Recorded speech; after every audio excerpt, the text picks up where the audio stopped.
Eh, Hola, muy buenas tardes. Hoy día damos inicio a nuestro segundo seminario vía web, ya realizado a través de nuestra Sociedad Chilena de Emergencia Pediátrica SOCHEM, apoyado por Rayen Salud y Medical Tech. En esta oportunidad vamos a ver las realidades a las que nos hemos enfrentado en el país en relación a esta pandemia, ¿ya? Porque las realidades pueden ser bastante diversas si lo vivimos en Santiago, que es la capital, a las distintas provincias, ya sean al norte o al sur de nuestro país. En el contexto general de lo que pasa con los niños en Chile y dándole un contexto, actualmente al 26 de julio tenemos 345.790 casos en total entre los confirmados y los probables, ¿ya? Con un total también a la fecha de 9.187 casos. La cantidad de niños afectados por el SARS-CoV-2 son entre los niños entre los 0 y los menores de 15 años 18.660, lo que corresponde al 5,4% con respecto al total de casos en el país, ¿ya? En general, los niños tienen una evolución bastante benigna, aunque últimamente han aparecido cosas complejas y graves asociadas a la infección en niños, sobre todo post el cuadro agudo por el SARS-CoV-2. En general, los niños hospitalizados en el país entre los 0 y 17 años son 1.098, que corresponden al 3,6%, ¿ya? Y de los cuales se hospitalizan en UTI 27 niños, los cuales de ese 3,6% están solo 2,5%. Igual tiene una letalidad que es muy bajita. En general en el país tenemos en este momento 9 fallecidos y con una letalidad del 0,05%, entre los cuales de los niños incluyen principalmente varios lactantes y algunos recién nacidos. Para poder darle realidad de distintos puntos del país, vamos a empezar en primer lugar lo que nos va a explicar desde el norte de nuestro país, principalmente Antofagasta, y nos va a exponer su experiencia y su realidad la doctora Kim Aliu de Antofagasta. Adelante, doctora Kim.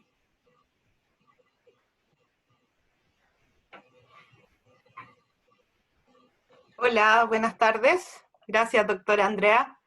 Como les contaba la doctora, yo me llamo Kim Aliu, soy pediatra, nacida y criada acá en Antofagasta, así que es un honor para mí poder contarles un poquito de lo que está pasando en mi región. Así que acá les voy a compartir una pequeña presentación. Vamos con...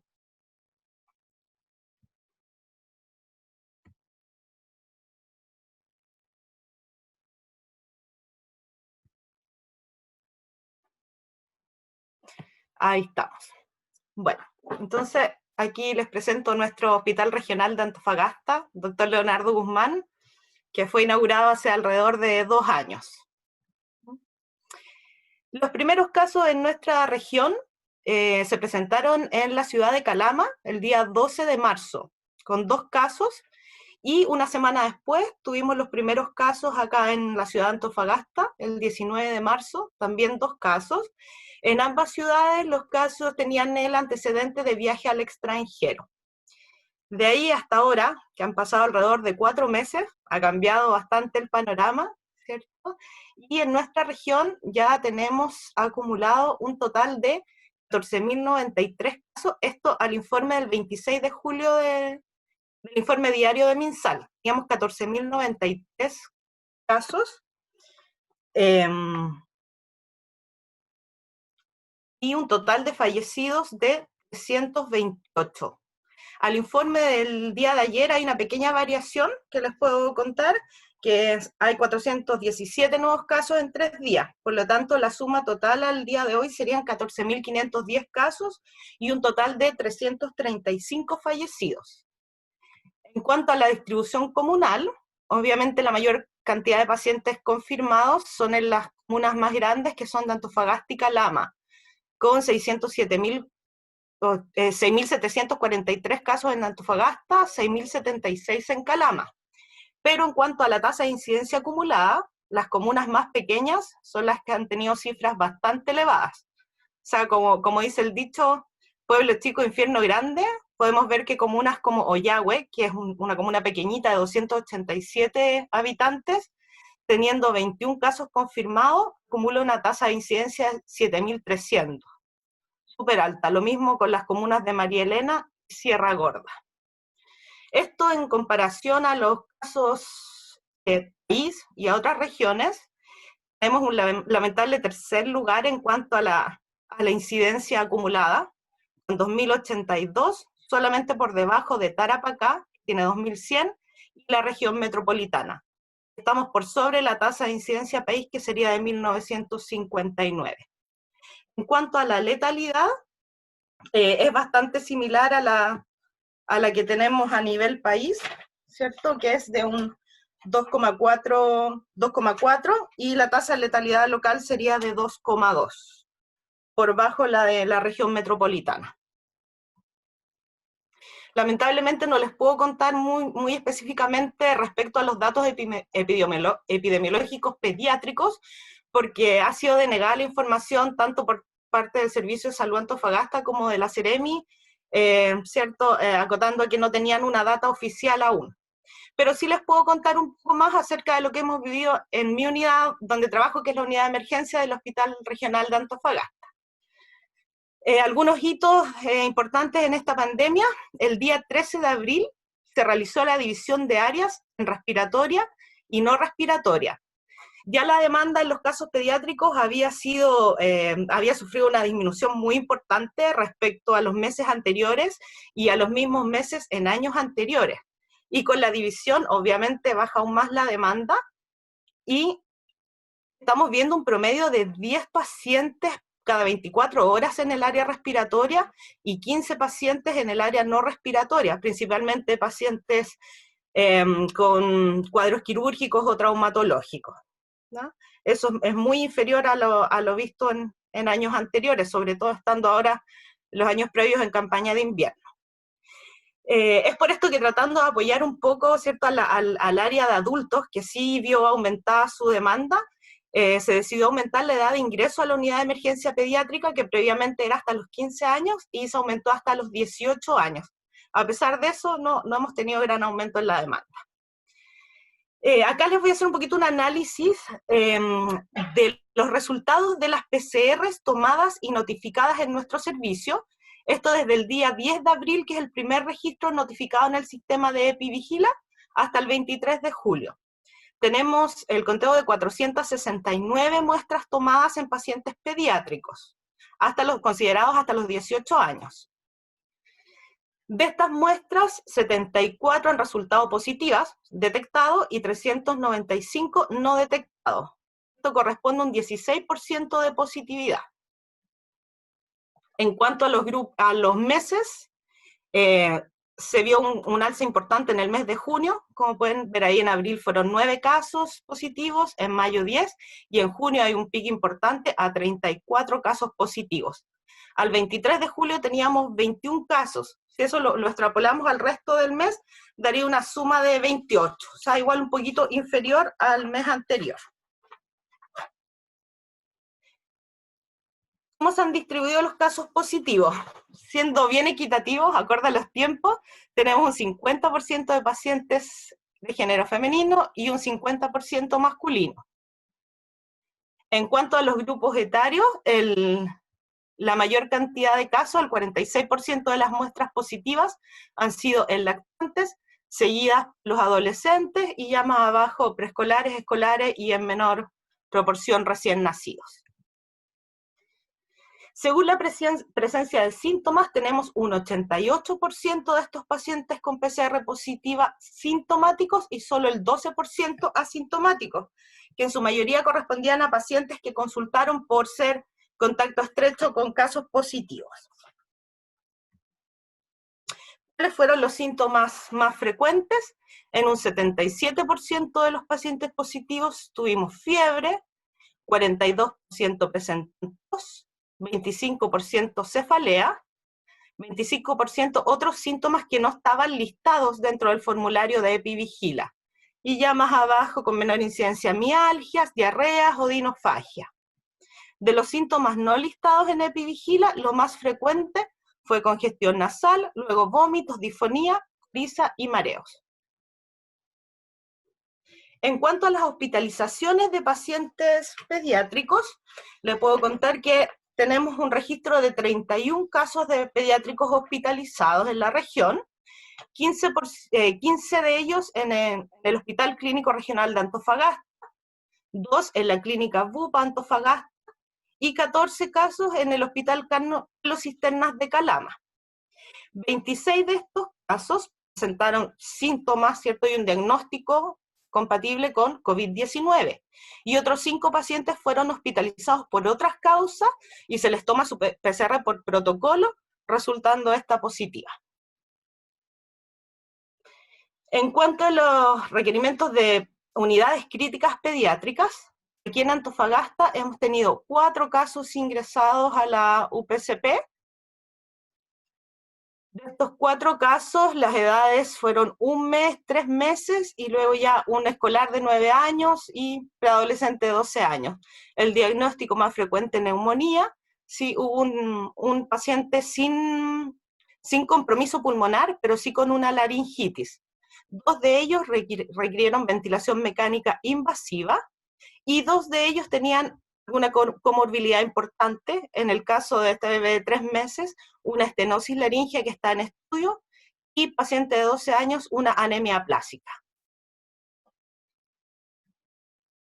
En el Hospital Carlos Cisternas de Calama hubo un caso solamente ingresado a unidad de cuidados intermedios, pero que es un paciente que se catalogó como OPS-IMS, teniendo una PCR negativa, pero sí el antecedente de contacto estrecho con un caso confirmado. Y no se le pudieron realizar las inmunoglobulinas porque no hubo autorización para la compra de servicio, según refirió el colega de Calama. Afortunadamente, hasta el momento no tenemos pacientes fallecidos en nuestra población pediátrica en la región. Eso es cuanto les puedo contar. Muchas gracias por su atención.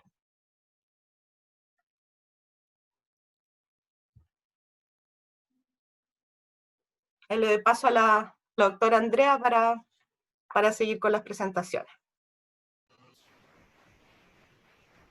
Gracias, doctora Aliu, por su presentación. Muy buena, cortita, concisa. Nos da una realidad de lo que se vivió en esta región y que al parecer va a ser como similar a lo mejor en otras zonas del país. Ahora vamos a continuar con el doctor Pedro López, que es del Hospital Regional de Talca, y que va a ser bien importante porque Talca marcó el hito del inicio de la pandemia acá en Chile, siendo la notificación de los primeros casos en su zona. Adelante, doctor López. Hola, muchas gracias por la invitación. Sí, tuvimos la situación de tener el primer caso a nivel país.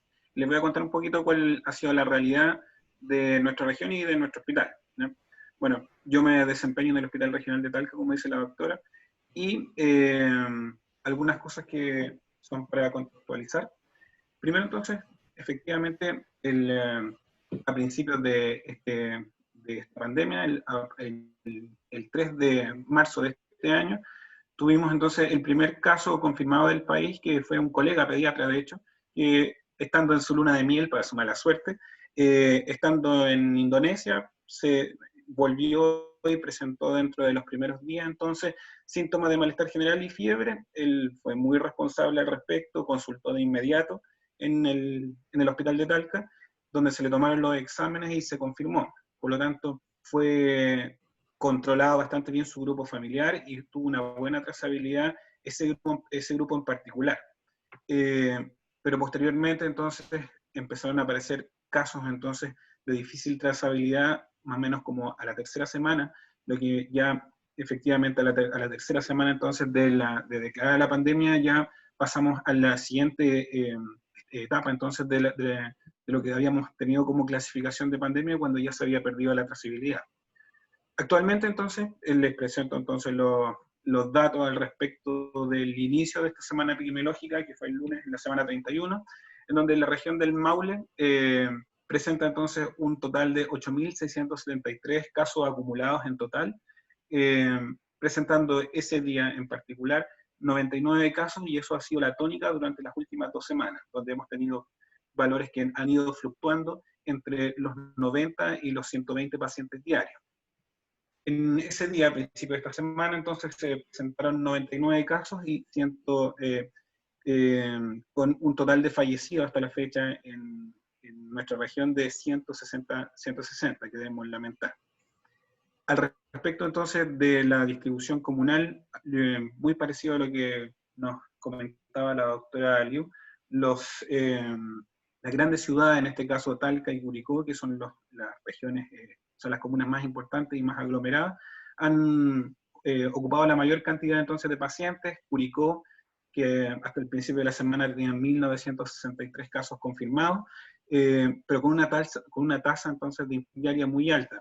De hecho, eso justificó hace más o menos 3 semanas el inicio entonces de una cuarentena total que estará vigente hasta mañana 31 de julio, en donde se evaluará la continuidad o no. Talca entonces en segunda instancia con 1.606, pero muy parecido a lo que también comentó la doctora Liu, en comunas de baja población, como son, por ejemplo, Cauquenes, Comercio, Constitución, han tenido menos casos, obviamente, que en estos grupos, que estas grandes ciudades, pero con una tasa de infección para su propia población que también ha sido preocupante. Actualmente, en las últimas 2 semanas, en las últimas 3 semanas, la cantidad de infección diaria se ha mantenido estable y con tendencia a la disminución. Ahora, ¿cuál es la realidad en el área pediátrica dentro de nuestro hospital? Les puedo decir entonces que se han tomado en la red de laboratorio a nivel pediátrico 11.673 muestras, tomando entonces la cantidad de exámenes tomados en los servicios de urgencias pediátricos. Yo les voy a presentar cuáles son los datos del Hospital de Talca, porque muy parecido como explicaba Kim, tampoco hay datos oficiales en niños en la región, pero el hospital maneja algunos datos que me fueron facilitados, y más o menos extrapola lo que están pasando en los hospitales más pequeños. A nivel entonces del Hospital Regional de Talca, desde el inicio entonces de la pandemia se han tomado 949 exámenes de laboratorio en pacientes pediátricos, de los cuales 40 han resultado positivos, con entonces un porcentaje de un 4,5% de positividad de estos exámenes. De estos 40 casos, el 89,9% de estos han sido sintomáticos, y solo 4 asintomáticos. Al respecto entonces de las camas críticas requeridas, solo ha habido un caso que ha requerido entonces en el Hospital de Talca cama entonces de cama crítica. En este caso fue un paciente que ya estaba hospitalizado en dicho centro, que estaba cursando con una patología crónica respiratoria, que era usuario de una traqueostomía y de ventilación mecánica, y que sufrió un contagio intrahospitalario por un familiar que resultó positivo. Al principio de toda esta pandemia, todo esto fue dinámico, entonces el poder poner las restricciones de la visita a un niño siempre fue una complejidad. Y de hecho, a través de este caso, en donde un papá que estaba asintomático contagió a su hijo, en este caso hospitalizado, y también ese mismo paciente hospitalizado contagió entonces a un funcionario, llevó a bastantes cambios dentro del funcionamiento entonces de los servicios en nuestro hospital, no solo pediátrico, sino en todo tipo de funcionamiento del hospital. Este paciente en particular requirió un aumento transitorio de los parámetros y finalmente llegó a una recuperación a su nivel basal, ¿no? Posterior a eso, entonces, durante la evolución de la pandemia, hubieron 2 casos sospechosos de infección por coronavirus grave, que finalmente resultaron negativos, con PCR consecutiva, entonces negativa, pero que presentaban una sintomatología que era muy sugerente. una paciente de 6 años con un síndrome de respuesta inflamatoria sistémica, secundario a un cuadro respiratorio que era muy sospechoso, y otro segundo paciente de 9 años con una neuropatía periférica y compromiso ventilatorio, con una imagen radiológica pulmonar muy sugerente de COVID, pero finalmente entonces resultó negativa. Estos fueron los únicos 3 pacientes que han estado en una unidad intensiva, entonces uno fue positivo y 2 que finalmente se descartaron. Gracias a Dios no hemos tenido que reportar ningún fallecimiento pediátrico en nuestra región.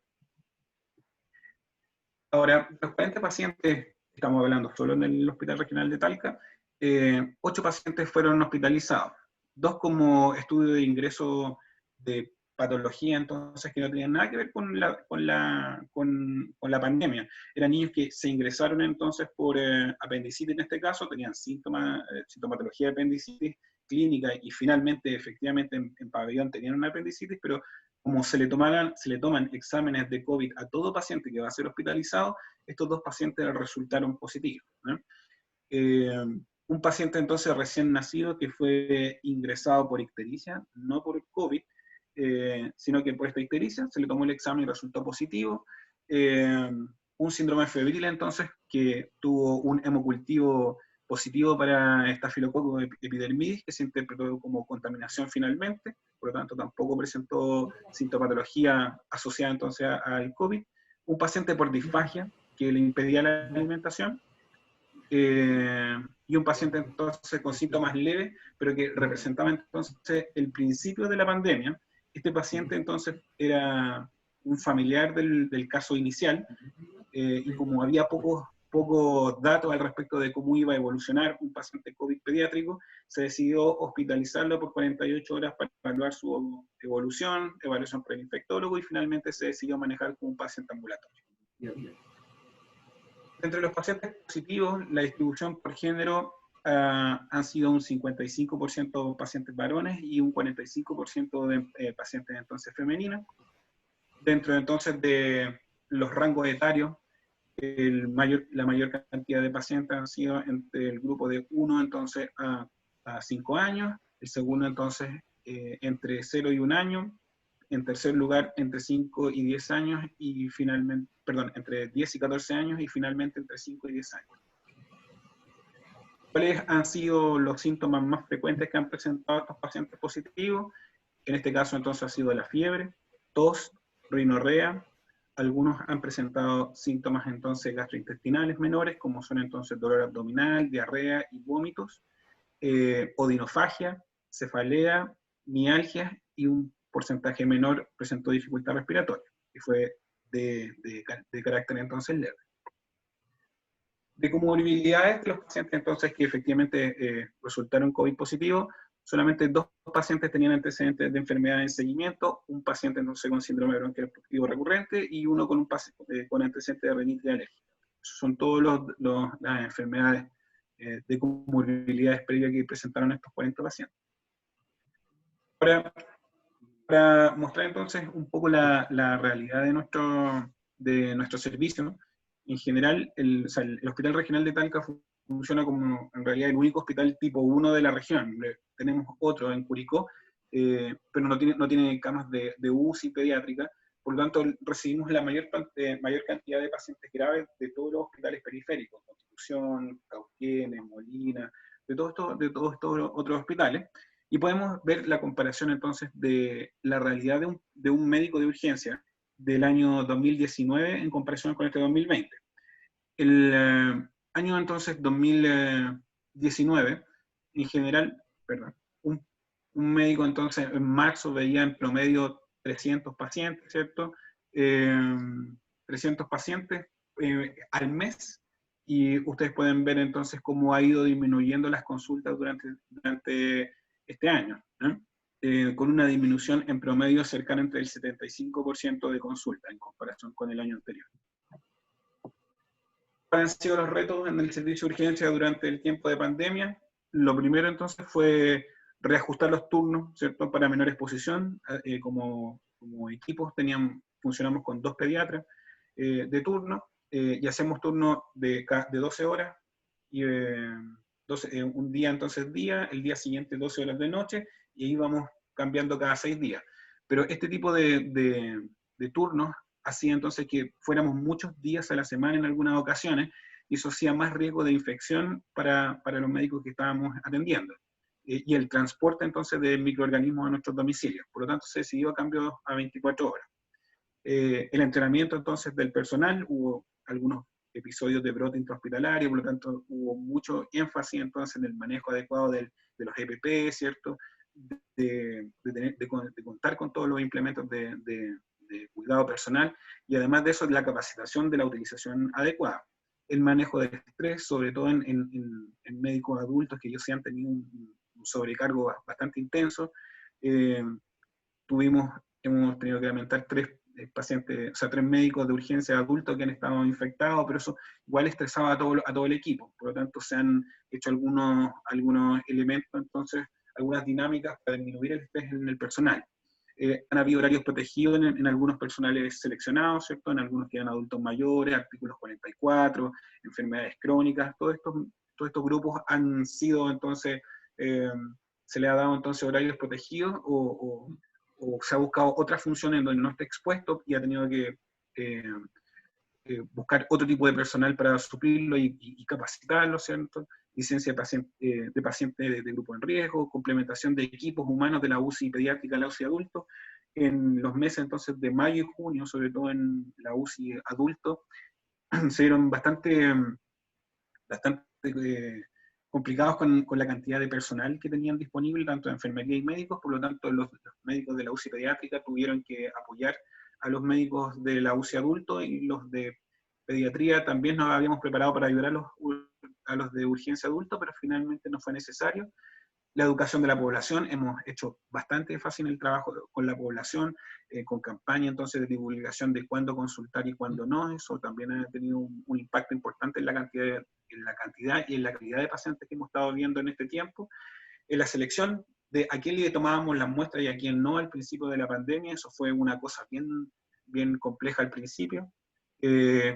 Los nuevos retos que se nos plantean son el desconfinamiento progresivo de la población, que ya se está empezando este tema, el eventual reingreso de los niños a clases, eso es otro de los temas que podría haber un cambio entonces lo que estamos viendo, y las fechas críticas de aglomeración que se vienen en la población. Fiestas patrias, que acá en la región del Maule es una de las cosas que más aglomera durante el año, Navidad y Año Nuevo, entre otras cosas. Eso les puedo enseñar de la realidad entonces de la región del Maule.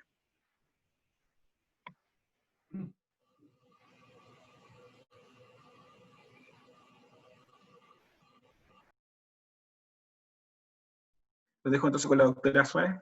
Le agradezco la invitación.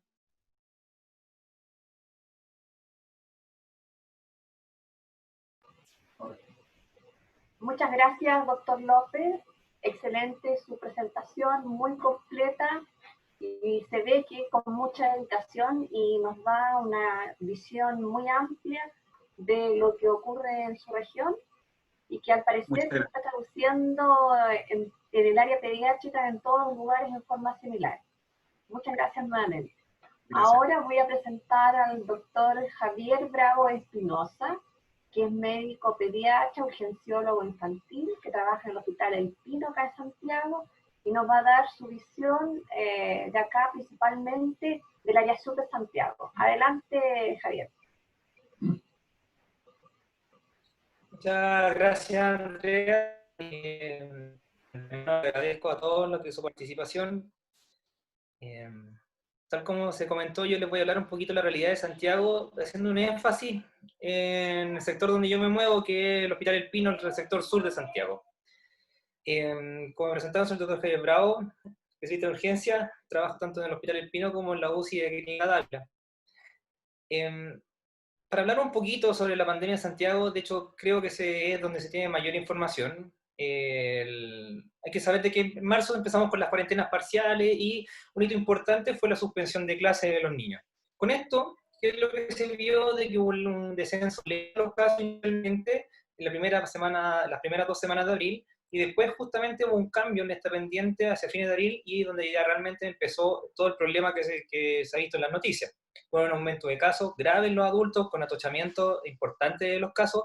Yo creo que muchos de ustedes vieron en las noticias incluso los desastres que estaban quedando en el Hospital El Pino, con ambulancias afuera haciendo protestas porque pacientes quedaban dentro de la ambulancia sin atención, porque realmente no se contaban con camas ni siquiera como para recibir al paciente.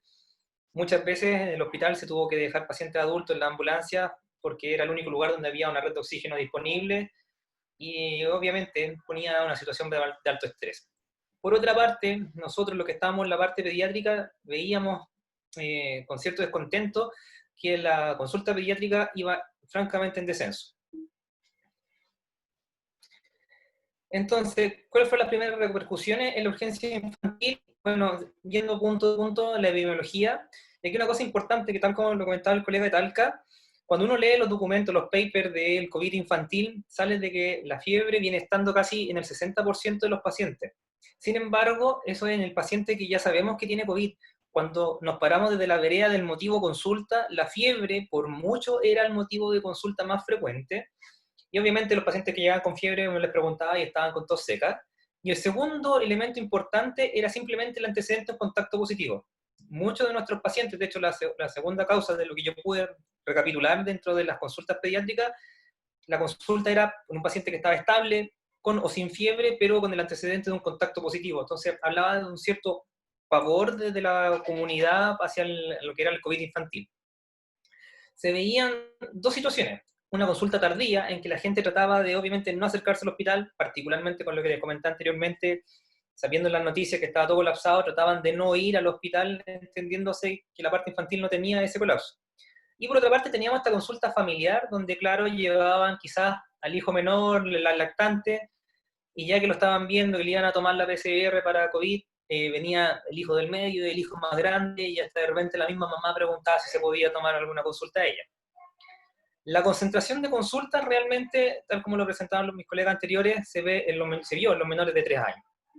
Respecto a la tasa de hospitalización, el porcentaje es súper bajo.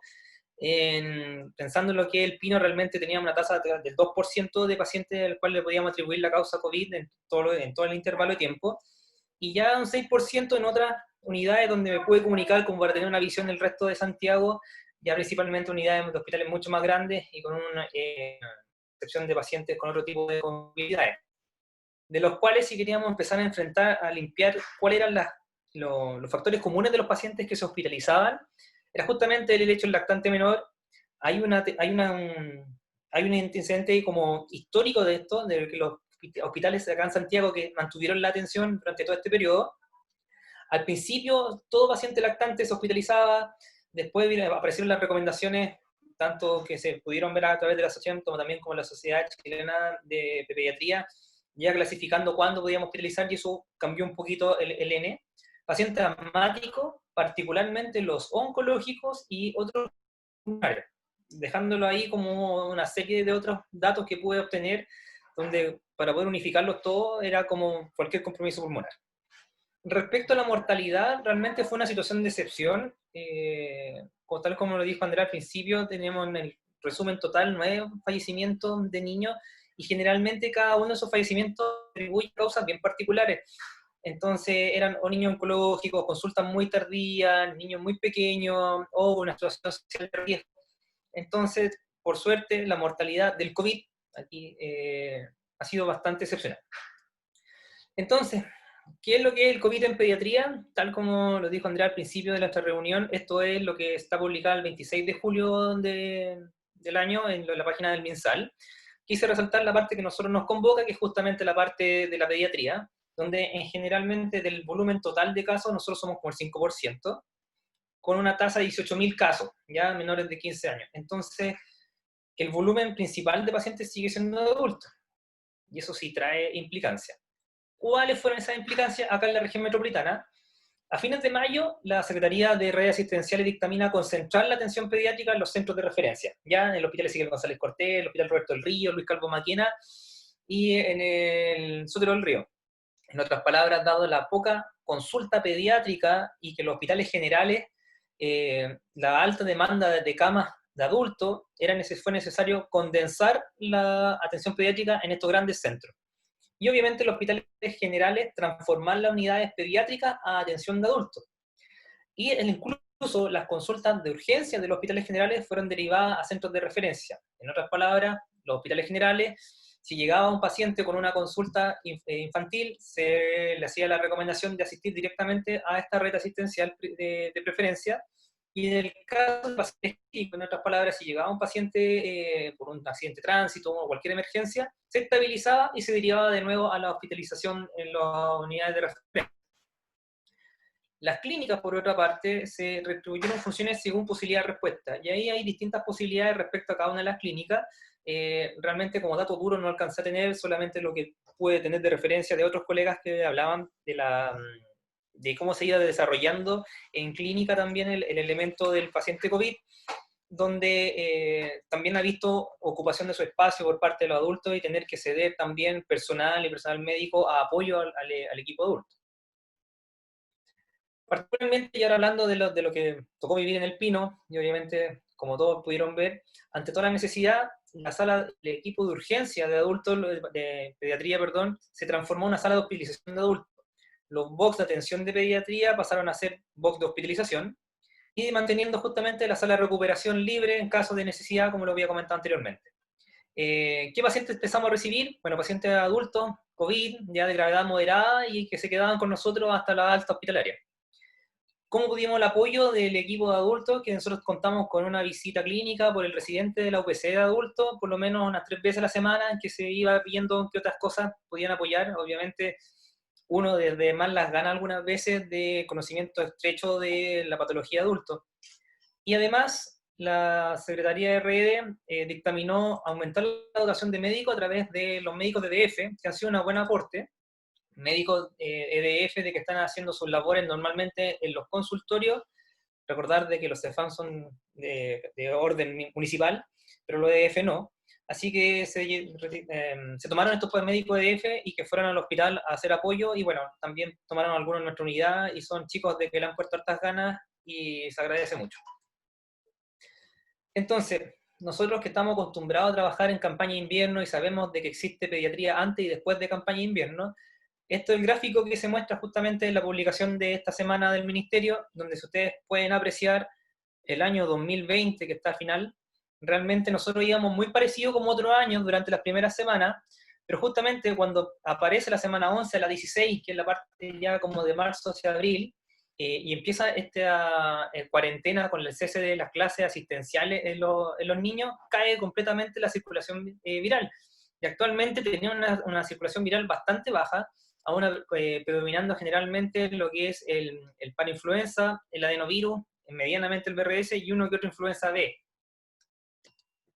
En el caso de lo que es el SARS-CoV-2 en Santiago solamente, esta también es la guía, es el gráfico que presenta nuestra página del Ministerio, se puede ver de que hemos tenido nuestro pic, y que si vamos viendo, justamente en la semana a partir de mayo empieza a tener este aumento de los casos en general, esto es casos adultos y niños al mismo tiempo, y cómo a partir de la última semana en junio ha ido disminuyendo el número de casos e incluso el número de casos positivos respecto a la cantidad de exámenes tomados. Y esto viene siendo el por qué la autoridad dictamina en nuestra región el reinicio de a esta nueva normalidad. Tal como lo dice el colega de Talca, nosotros como equipo pediátrico de urgencia tenemos hartos desafíos que vienen ahora encima. Justamente esta nueva normalidad y el efecto rebote que va a traer hace como pensar de que lo más seguro es que nosotros, el equipo pediátrico, siga viendo adultos en estos hospitales generales, y pone la duda sobre cuándo vamos a volver a la atención pediátrica y cómo va a ser esta implementación de la atención pediátrica nuevamente, entendiendo que el efecto de las clases no presenciales también ha disminuido la consulta y la capacidad de circulación viral, y que esto ha traído distintos puntos de vista respecto a los costos económicos de la pediatría. Muchos de los hospitales generales, lamentablemente, al ser visto desde el punto de vista económico, pediatría se está volviendo con una situación poco económica favorable, y obviamente la necesidad de camas sigue siendo una realidad con COVID o sin COVID en los hospitales generales públicos. Y asimismo tenemos que empezar a pensar en los eventos post-COVID. ¿Qué va a pasar con nuestros niños que hicieron COVID? Es toda esta duda que no sabemos. Independiente o no de esta nueva entidad que está apareciendo, que es el PIMS, hay que entender también qué va a pasar con los niños que hicieron el COVID. A ver, hiperreactividad bronquial, etcétera. Hay toda una duda de cosas que vamos a tener que recién empezar a estudiar. Con esto, chicos, le agradezco su tiempo, revisar la página. Para cualquier pregunta, ahí está el correo que me pueden escribir. Agradecido su tiempo y de las dudas que pudieran tener. Muchas gracias.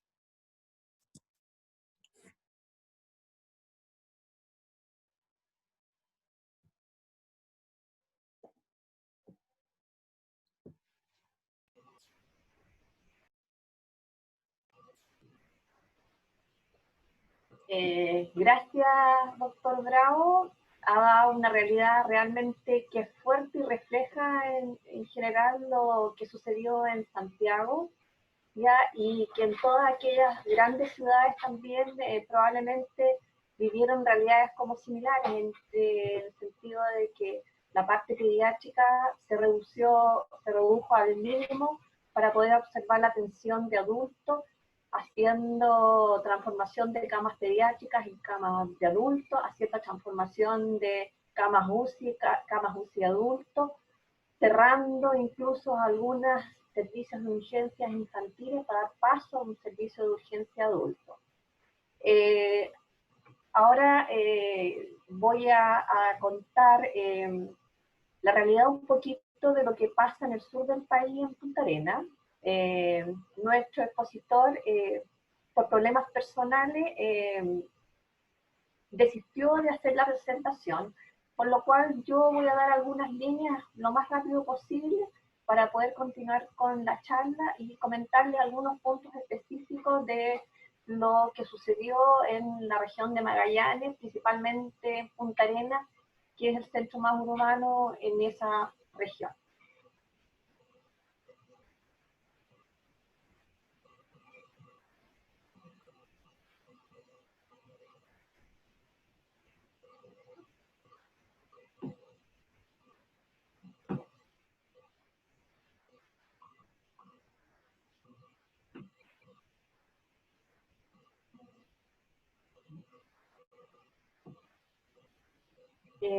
Voy a hablar un poquito entonces de la realidad local de la región de Magallanes. Ya les voy a comentar que soy la doctora Andrea Suárez, soy pediatra, médico infantil del Hospital Clínico San Borja de Santiago y tesorera del directorio de SOCHEM, ya, y en razón a la excusa de nuestro expositor de Punta Arenas, que él desde el Hospital de las Fuerzas Armadas de allá se excusó por problemas familiares y de salud.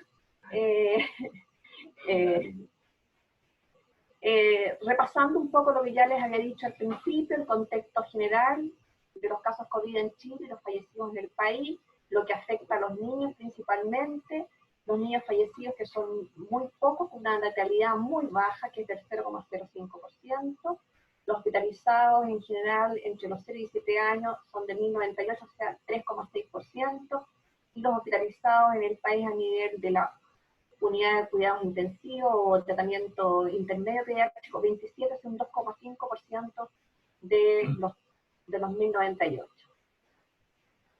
En el país apareció últimamente este síndrome inflamatorio sistémico pediátrico, que es una infección en general post-COVID. Actualmente en el país hay 117 casos notificados. En la zona de Magallanes no tienen casos notificados al respecto.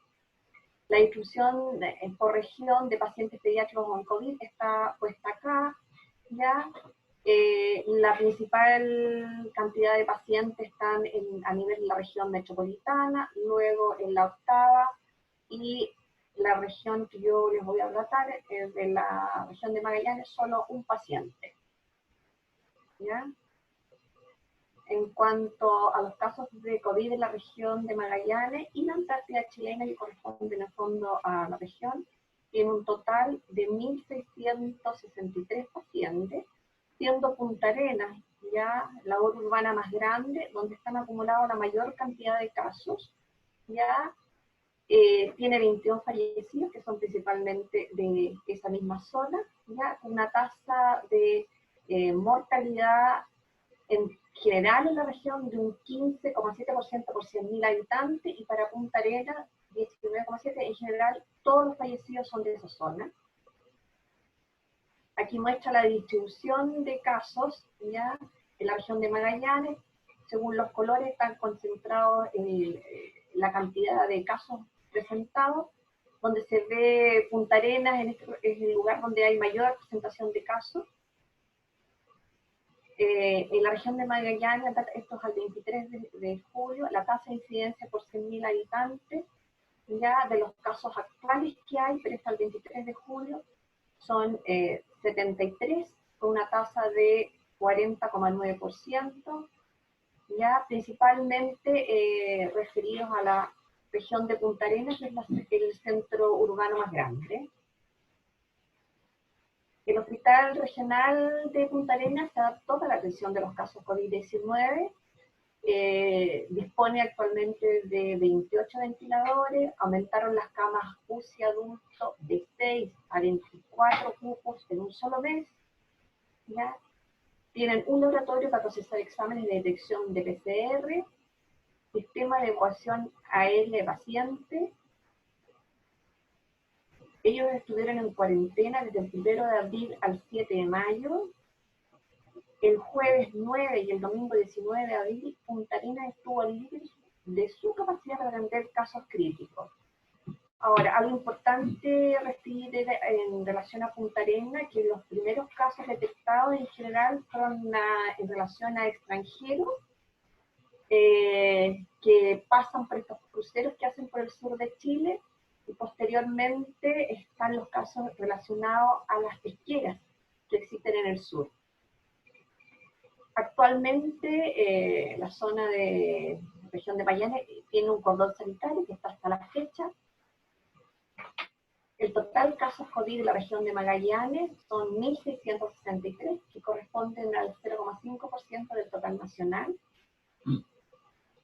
El total de fallecidos en Magallanes son 28, ya eso implica una letalidad del 1,7% y una tasa de mortalidad de 15,9 por 100.000 habitantes. Total de niños afectados en Magallanes son 120, o sea, 7,2% del total de casos. Total niños fallecidos en Magallanes, ninguno, o sea, 0. Hospitalizados niños en Magallanes de 0 a 15 años, no pude obtener referencia. Hospitalizados en cuidado intensivo, intermedio pediátrico en Magallanes, solo 1. Lo importante de destacar es esto además, ¿ya? La urgencia infantil en tiempos de pandemia, trabajo médico infantil, el lado B de la pandemia, ¿ya? Y esta es una cosa importante, la disminución de la consulta en urgencia entre un 70 y 75%, la disminución de las consultas pediátricas públicas y privadas, el cierre transitorio de urgencias infantiles, el término de contrato a médicos pediatras, ¿ya? Porque en algún momento al cerrar, sobre todo en recintos privados, se suspendió el contrato de los médicos porque no era necesario en este momento. Entonces, un lado que también es importante de recalcar y hacer notar, ¿ya? De que esta cosa también afecta desde el punto de vista económico, que no es muy bonito decirlo, ¿ya? Y para terminar entonces rápidamente, gracias a todos, ¿ya? Y le voy a dar el paso ahora al doctor Castro para que podamos seguir con nuestra presentación.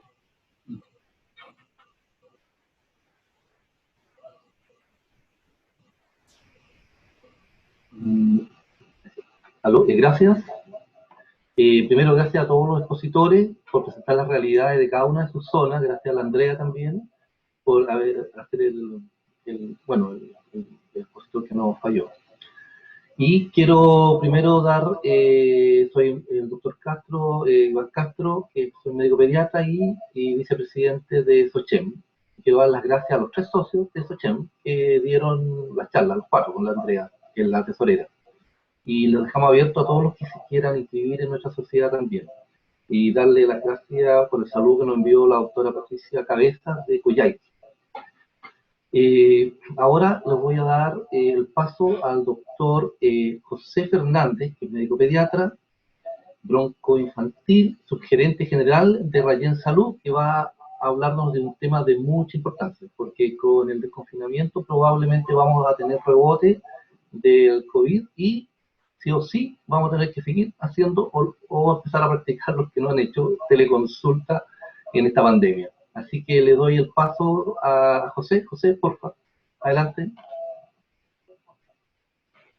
Hola, muy buenas tardes. Muchas gracias, Iván, Andrea y a la sociedad, a la SOCHEM, por esta invitación. Efectivamente, tal como lo han mencionado los colegas, ¿cierto?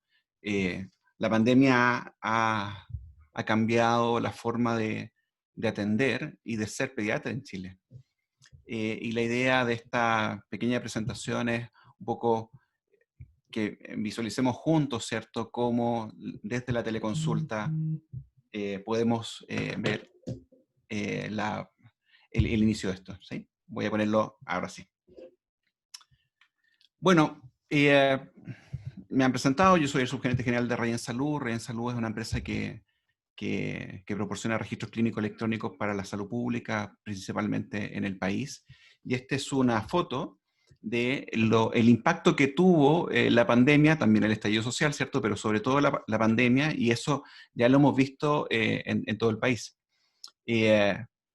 Fundamentalmente, si ustedes pueden darse cuenta del número de atenciones respecto a los meses comparados con el 2019 al 2020, y a las urgencias, ¿cierto? Y a también la cantidad de interconsultas, es parte de lo que ya se ha mencionado en extenso, pero un poco llamarle la atención a que no tiene que ver en que los niños dejaron de estar enfermos o que requirieran menos cuidados.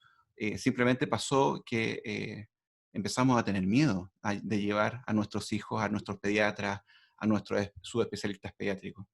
Y todos esos controles tan vitales para mantener la compensación de estos niños, ¿cierto?, se fueron perdiendo.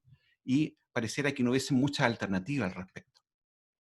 Por otro lado, distinguir también de que somos pocos.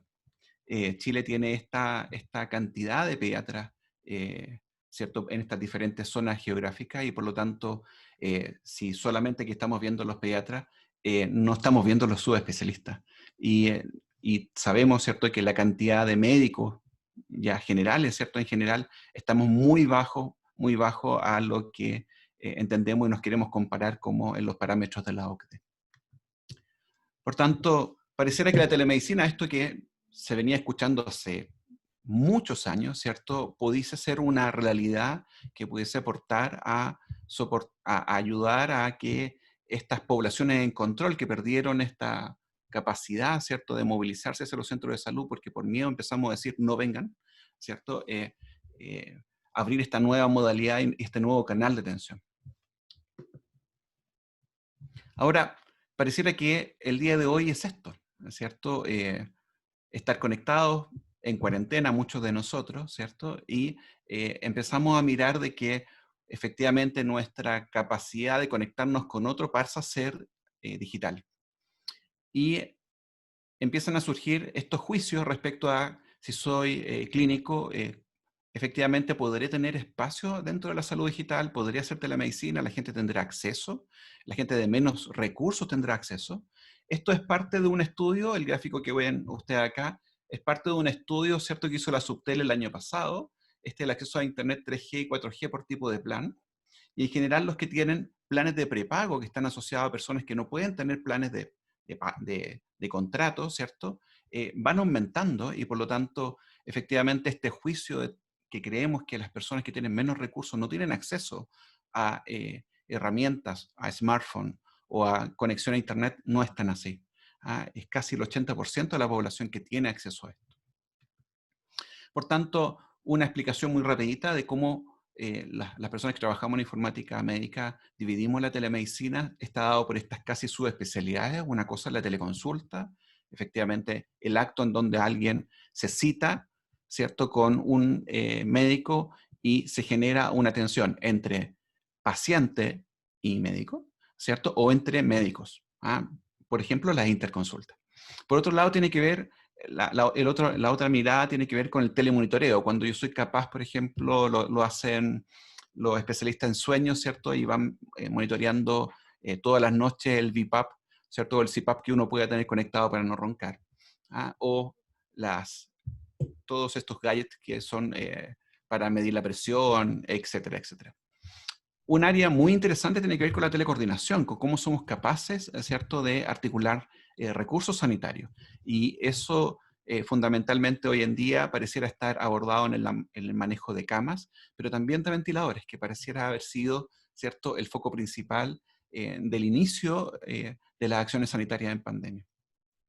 Desde ya, muchas personas que no estaban formadas, ¿cierto?, para evaluar o tener pacientes críticos, se tuvieron que teleformar, ¿cierto? La teleeducación en salud es parte de la telemedicina y es parte fundamental también de las capacidades que podamos transferir donde no hayan especialistas en estas materias.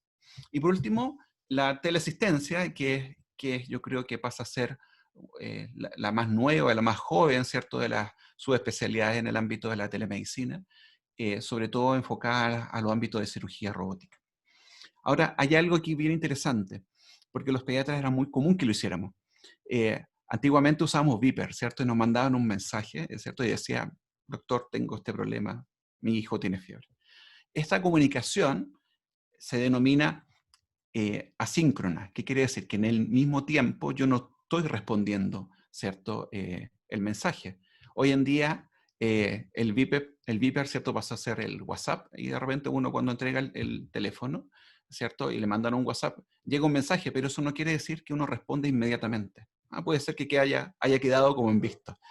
Por otro lado, está lo síncrono, que es lo que estamos haciendo hoy en este momento. O sea, en este momento yo estoy acá hablando con ustedes, ¿cierto? Y pudiendo evaluar, ¿cierto? Quizá en el ámbito de una teleconsulta al paciente en el momento. Ahora, esto es interesante porque la telemedicina tiene características síncronas y asíncronas. Ahora, la telemedicina se enmarca dentro de un concepto un poquito más amplio que tiene que ver con la salud digital, que al final alberga a todas las áreas, ¿cierto?, que ayudan a que se pueda prestar al final un acto telemédico. Desde las tecnologías de la comunicación, desde las herramientas de videoconferencia, desde los registros clínicos electrónicos, desde los sistemas de información clínicos, etcétera, etcétera. Esto es un poquito más amplio. Y también incorpora a todos los actores, también a los pacientes.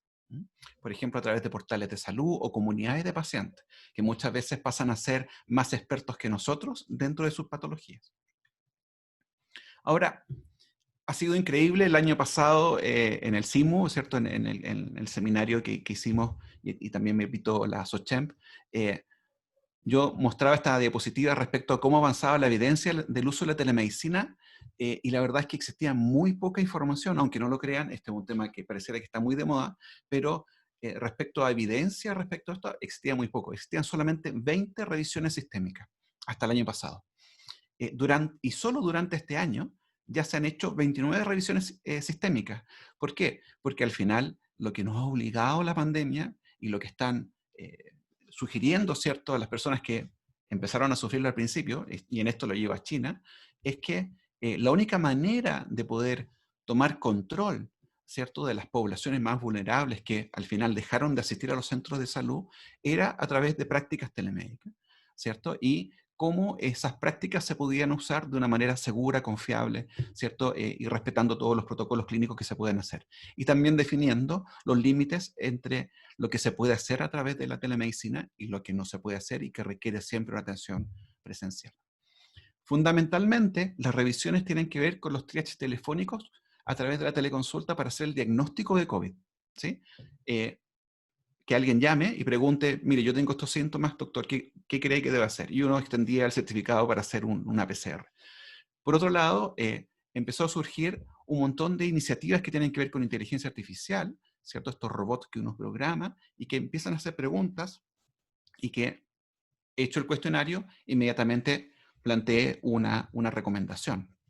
Ahora, ¿por qué esto? Porque obviamente fue tal la cantidad de personas que estaban consultando por sintomatología y desde ahí surge la principal evidencia para distinguir cuál era la sintomatología más común, ¿cierto?, respecto al tema de COVID inicialmente, para avanzar en la lógica de hacer recomendación de asistir presencialmente o de atenderse en vía telemática.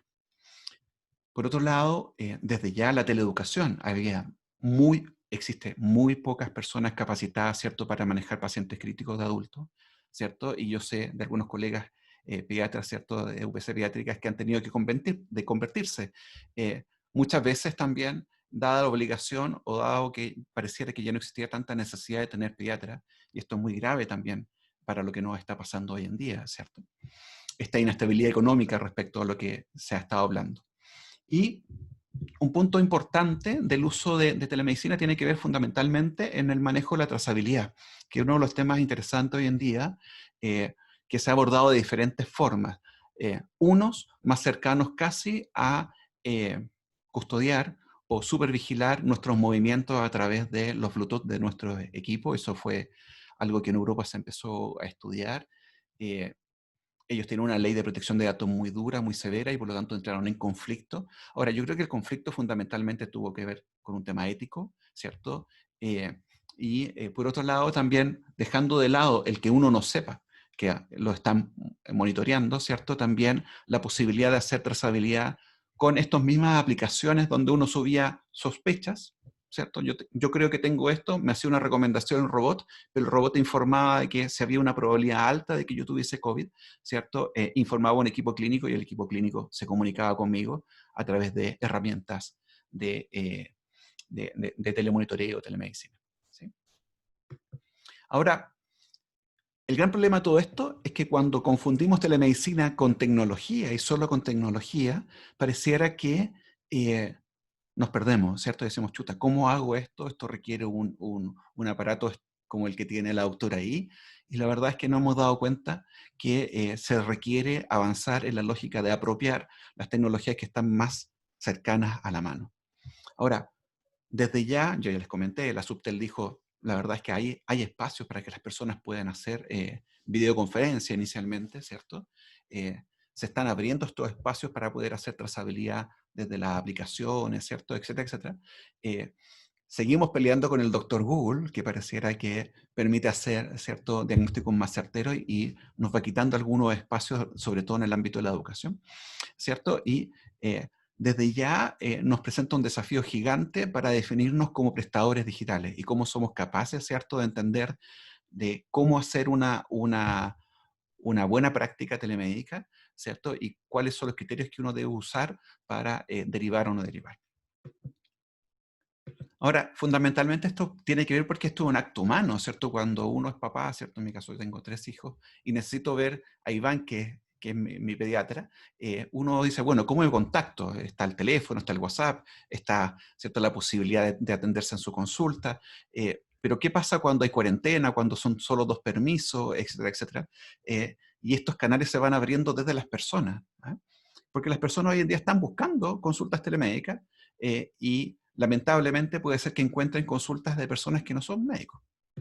Ahora, eso nos obliga, por tanto, a abrir estos espacios de consultas virtuales y que ellos entiendan que es un espacio tan serio y tan formal, ¿cierto?, como el estar cara a cara.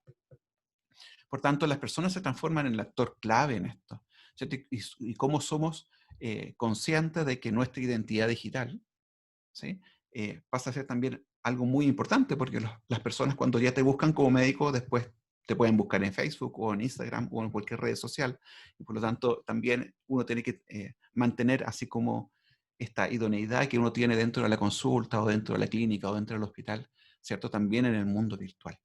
Por lo tanto, tiene que ver mucho también con el respeto por la dialéctica, ¿cierto?, que sea el acto de la coordinación telemédica. Desde ya el proceso clínico debe ser respetado. La tecnología no puede ser solamente hacer una videoconferencia, porque puede ser que por Zoom sea muy bueno, ¿cierto?, ocuparlo, pero si llega a haber algún problema, el problema sigue siendo legal para el médico, y por lo tanto las recomendaciones tienen que ver fundamentalmente con seguir todos los pasos que conciernen para hacer una buena consulta. Vamos a hablar un poquito más adelante de eso. Desde ya comprender el cambio generacional, nuestros pacientes sobre todo los pediátricos y un poquito más avanzados hacia la adolescencia, son nativos digitales. Y no nos extrañemos que alguna vez nos pidan una consulta a ellos. Lo que estamos haciendo ahora, ¿cierto?, de potenciar la investigación y la discusión, ¿cierto?, de casos, esto es valiosísimo. Lamentablemente le pasaba a Kim que no le entregaba los datos, ¿cierto?, en su región. Y eso es grave. Hablar desde el espacio de la salud digital tiene que ver también con Big Data sanitaria y cómo somos capaces de tomar esa data y transformarlas en gestión de conocimiento que nos permita hacer mejor nuestro trabajo. Ya hablé ya de respetar nuestra identidad digital y respetar la identidad digital también de nuestros pacientes. Y desde ya ver cómo somos capaces desde este acto, ¿cierto?, de respetar la tríada de la información, ser confidencial, que la integridad de los datos no se pierda, ¿cierto?, y que la disponibilidad de los datos esté siempre presente. Ahora, cuando uno habla de tecnología basada en procesos, tiene que ver con que esto se dé en un continuo que para nosotros es muy común, que se citen, que se agenden, que yo lo pueda atender, que yo pueda respetar, ¿cierto?, las leyes de deber y derecho de los pacientes, ¿cierto? Hay una circular, la número 7 de la Superintendencia de Salud, ahí abajo les dejo el vínculo, que después de que FONASA dice, se puede hacer teleconsulta y pueden cobrar, y pueden emitir bonos respecto a teleconsulta, a telemedicina, ¿cierto? ¿Cuáles son las condiciones para hacerlo? Desde ya, una condición es que sea a través de un medio síncrono, ¿cierto? Pero que también se tenga un respaldo en ficha clínica. Y eso es fundamental. ¿Sí? Y por otro lado, cómo somos capaces también de ayudarnos en la coordinación de la asistencia, porque muchas veces puede ser que tengamos que hacer interconsultas también digitales, y eso tiene que ser muy claro también para el paciente. Ahora, los habilitantes tecnológicos, mientras más simples sean, mientras menos carros tecnológicos, ¿cierto? Como los vimos en algún momento de nuestra historia de la telemedicina en el país, que pareciera que todo lo importante era el carrito, ¿cierto? Y la tele y la cámara de alta y súper alta definición, ¿cierto? Ahora no. A través de las herramientas que actualmente existen, asegurándose que sean canales seguros, ¿cierto? Y eso hay recomendaciones para aquello. Y uno lo puede averiguar también, ¿cierto?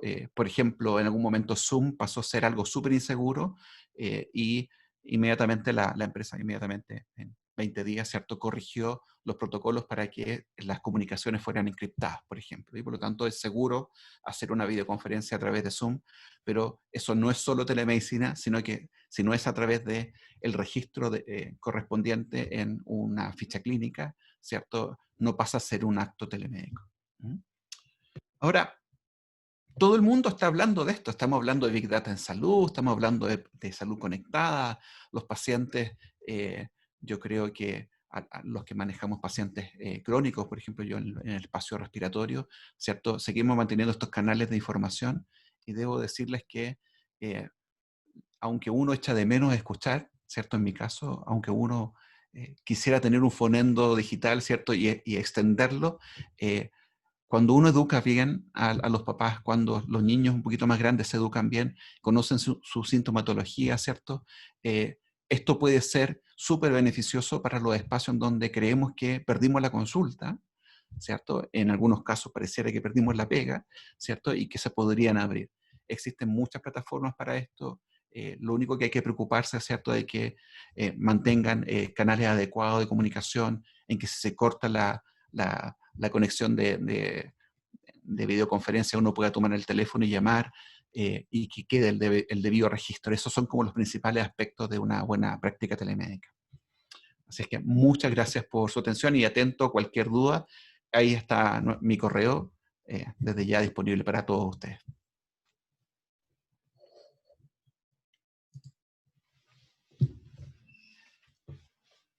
Iván o Andrea.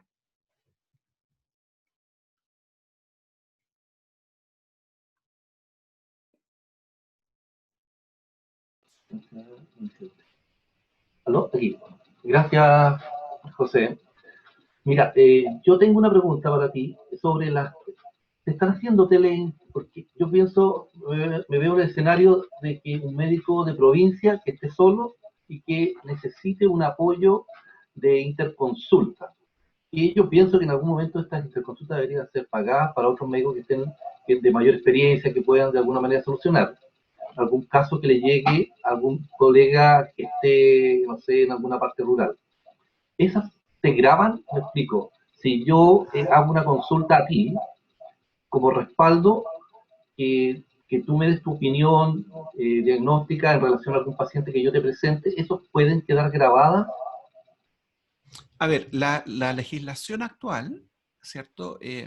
Y esto, por eso es importante esta circular de la Superintendencia de Salud respecto al tema de telemedicina. Primero, decir que FONASA liberó la prestación como telemedicina, por lo tanto, tanto para la práctica de libre elección privada, pero también para la práctica de modalidad de atención institucional, ¿cierto? Esto es una prestación que se puede brindar desde los espacios hospitalarios, ¿ya? Ahora, lo importante es coordinarse entre los hospitales para que esta prestación se sepa, ¿ah? Y quede trazada también dentro de lo que se deben cancelar como prestaciones, ¿cierto? Entre público y en el ámbito privado también, claramente. Y eso es importante que lo sepan. Por otro lado, la Ley de Protección de Datos Personales en Chile, ¿cierto?, define como datos sensibles todos los que tienen que ver con salud. Por lo tanto, si uno graba la videoconferencia, ¿cierto?, que se puede hacer, tiene que quedar en un lugar que garantice esta triada que decía yo, que sea confidencial, integral, ¿cierto?, y que siempre esté disponible para quien lo necesite. ¿Ah? Mientras eso se cumpla, y varios proveedores de telemedicina lo están haciendo, ¿cierto? No hay ningún problema. Ahora, hay otros que han dicho, para no aumentar los costos de la plataforma telemédica, no se graban los videos porque es más caro nomás, es así de simple. Y por lo tanto, por eso es importante el registro clínico, porque si yo te mando una interconsulta como un documento, ¿cierto? Y tú me respondes, Iván, y yo recibo ese documento, tenemos un respaldo legal que yo puedo incorporar dentro de la ficha clínica del paciente. ¿Sí? Y por lo tanto, los dos sabemos qué es lo que escribimos, qué es lo que dijimos, qué es lo que recomendamos. Lo importante es que siempre quede el debido respaldo de eso en un lugar seguro.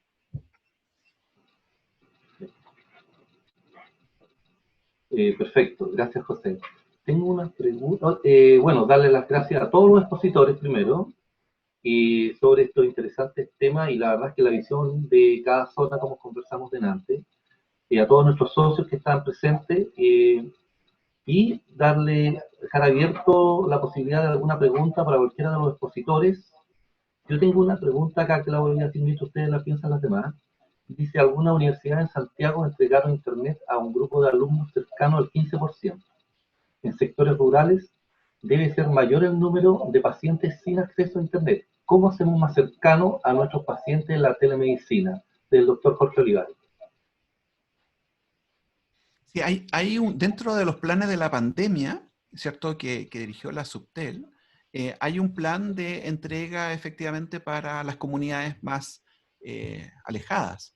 Por lo tanto, es parte del plan de expansión de las comunicaciones. Ahora, por ejemplo, a mí se me ocurre, hay muchos establecimientos que eran parte de la red de enlaces, ¿cierto?, de salud, establecimientos rurales, a eso me estoy refiriendo, en donde hay computadores conectados. Ahí perfectamente las personas pueden llegar y hacer su práctica, entre comillas, pueden llegar y ser un punto de atención telemédica conectado con el hospital de Talca, por decirlo.